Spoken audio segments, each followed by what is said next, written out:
वफाकी दारुल हुकूमत इस्लामाबाद के सबसे बड़े तफरीही मकाम फातिमा जिन्ना पार्क या जिसको कि हम F9 पार्क भी कहते हैं, उसको गिरवी रख कर कर्ज लेने की तजवीज़ पर गौर हो रहा था, लेकिन वज़ीर आज़म इमरान खान साहब के इजहार बरहमी के बाद अब ऐसा नहीं होगा। और उन्होंने ये कहा कि गिरवी रख कर कर्ज लेने पर गौर तो करी थी हुकूमत, लेकिन ये ऐसा ठीक नहीं है। और वज़ीर आज़म इमरान खान ने यह भी कहा कि अगर इस तरह का मामला है तो फिर तो सारा कुछ गिरवी रखवा दो, फिर तो वज़ीर आज़म हाउस गिरवी रखवा दो।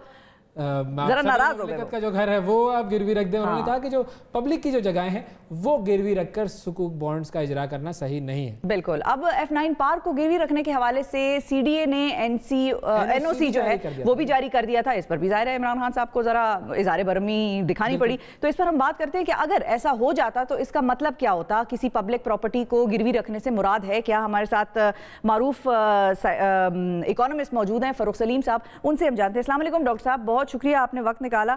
सबसे पहले तो ये बताइए कि ये जो कर्ज लेने का तरीका कार होता है, मिसाल के तौर पे जब हम सुकूक की तरफ जा रहे होते हैं तो इमलाक गिरवी रखना ज़रूरी होता है या इसके बगैर भी ये मामला चल सकता है? देखिए, जब मुल्क कर्जा लेने जाते हैं तो एक तो बड़ा रवायती तरीका होता था। एक सन 2000 में मलेशिया ने पहली दफ़ा एक नया तरीका इस्तेमाल किया था, जो इस्लामी तरीका था। उसमें दो फ़ायदे थे।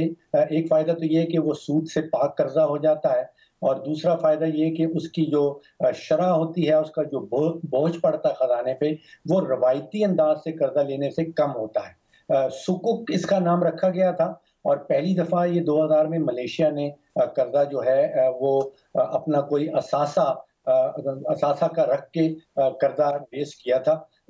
उसके बाद से बहुत सारे ममालिक ने, इस्लामी ममालिक ने ये कर्जा रेज किया है। अब हम जब गिरवी का लफ्ज़ इस्तेमाल कर देते हैं तो हम शायद वो खौफजदा हो जाते हैं कि हमारी कोई जायदाद जो है वो कोई बैरूनी ताकत लेने वाली है और हमने अपनी जायदाद जो है वो गिरवी रखवा दी है।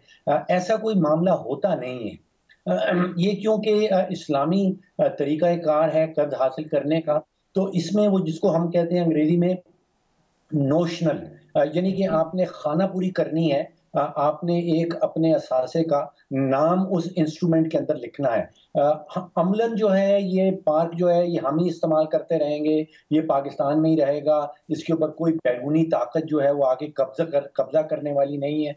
फ़ायदा सिर्फ ये होगा कि हुकूमत जो कर्जा ले रही है, एक तो उसका बोझ हमारे खजाने के ऊपर कम पड़ेगा, और फिर इसको वो इस्लामी निगाह से कहा जाता है कि ये रिबा फ्री होगा, इसमें सूद का आंसर जो है, सूद का एलिमेंट है। जब हम कर्जा लेते हैं तो उस सूरत में अगर डिफॉल्ट हो जाता है तो फिर वो जो डिफॉल्ट होता है तो फिर उस प्रॉपर्टी का क्या होता है? अब आपका सवाल ये है कि अगर डिफॉल्ट हो जाता है, अगर हुकूमत पाकिस्तान उन लोगों को जिनसे कर्जा लिया है वापस नहीं दे पाती, तो फिर वो कहलाता है सॉवरेन डिफॉल्ट। यानी कि अगर जब भी कोई मुल्क डिफॉल्ट कर जाता है तो उसको कहते हैं सॉवरेन डिफॉल्ट। उसके नतीजे में वो जिसने कर्जा दिया होता है वो आके आपका असासा अपने कब्जे में नहीं कर सकता। सॉवरेन डिफॉल्ट हो जाता है, उसकी या तो रीस्केड्यूलिंग होती है कि मुल्क और वो कर्जा जिसने दिया होता है उनके दरमियान में बैठ के मुज़ाकरात होते हैं कि भाई इस साल हम कर्जा नहीं दे सकते, अगले साल दे देंगे, या उसका बोझ कम कर दिया जाए, जिसको वो अंग्रेजी जुबान में रीस्केड्यूलिंग कहते हैं। ठीक है। अच्छा, ये भी बताइए फ़रूख साहब कि पिछली हुकूमतें भी क्या सुकूक इजरा करती थी, सुकूक बॉन्ड्स का, और ये कितना फ़ायदेमंद होता है? पाकिस्तान में आई बिलीव प्रोबेबली 30 या 31 दफ़ा इसको इस्तेमाल किया गया है। हमारी पहली वाली हुकूमतों ने इस्तेमाल किया है, और जो मजमूई कर्जा पाकिस्तान ने सुकूक के तौर पे उठाया है वो तकरीबन 1700 अरब रुपया है। तो पाकिस्तानी हुकूमतें ये पहले कर चुकी हैं। इसका, जैसे मैंने कहा कि इसका जो इंटरेस्ट रेट कह लें, जो रवायती ज़बान में हम कहते हैं जो बोझ है वो कम पड़ता है। इसका कुछ मैकेनिज्म ऐसा होता है क्योंकि इसको रिबा से पाक रखना है, तो जो असासा नोशनल खाना पूरी करने के लिए लिखा जाता है वो कहा यह जाता है कि जिसने कर्जा दिया है वो उस असासे को इस्तेमाल कर रहा है, उसके इव्ज़ जो है कर्जा लेने वाला उसकी लीज पेमेंट्स उतार रहा है, और जब वो पेमेंट्स पूरी हो जाती हैं, उसकी मयाद पूरी हो जाती है, उसका टेन्योर पूरा हो जाता है, तो वो असासा नोशनली तौर पे वापस पाकिस्तान के पास आ जाता है, लेकिन अमलन वो रहता है। हम हाईवेज भी इस्तेमाल कर रहे हैं, हम रेडियो पाकिस्तान की बिल्डिंग भी इस्तेमाल कर रहे हैं, हम F9 पार्क भी उसी तरह इस्तेमाल करते रहेंगे। इसके ऊपर किसी किस्म का अमलन, किसी किस्म का किसी किस्म का क्या आप कह सकते हैं कि रोब या किसी किस्म का इख्तियार जो है वो बैरूनी ताकत का नहीं होता। तो सर मुझे ये बताइए कि क्या हमारी कोई और अमलाक किसी आलमी इदारे के पास गिरवी है जो दूसरे हम कर्ज लेते हैं IMF या वर्ल्ड बैंक वगैरह से? उस हवाले से मुझे कुछ थोड़ा सा बताइए।